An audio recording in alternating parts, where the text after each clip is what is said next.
தமிழ் உரை சுமார் 3 நிமிடங்கள்.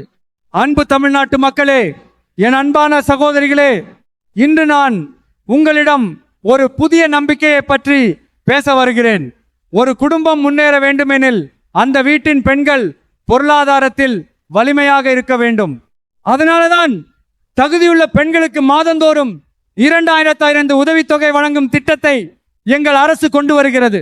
இது வெறும் பண உதவி அல்ல, இது பெண்களின் தன்னம்பிக்கைக்கு அளிக்கப்படும் மரியாதை.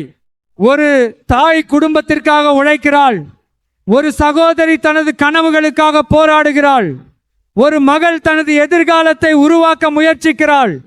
அவர்களின் வாழ்க்கை சுமையை குறைப்பது அரசின் கடமை. இந்த உதவித்தொகை மூலம் குடும்ப செலவுகள், குழந்தைகளின் கல்வி, அன்றாட தேவைகள் போன்றவற்றுக்கு உதவியாக இருக்கும். பெண்கள் யாரிடமும் கை நீட்ட வேண்டிய நிலை இருக்கக்கூடாது. எங்கள் அரசின் நோக்கம் மக்களின் வாழ்க்கையை மேம்படுத்துவது. பெண்களின் முன்னேற்றம் தமிழ்நாட்டின் முன்னேற்றம் என்ற நம்பிக்கையுடன் நாங்கள் செயல்படுகிறோம். ஒவ்வொரு திட்டமும் மக்களின் நலனுக்காகவே இருக்கும்.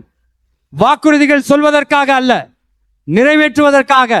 உங்களின் நம்பிக்கையே எங்களின் மிகப்பெரிய பலம்.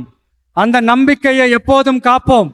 ஒன்றுபட்ட தமிழ்நாடு, வளர்ந்த தமிழ்நாடு, வளமான தமிழ்நாடு, அதுவே நம் இலக்கு. நன்றி, வணக்கம்.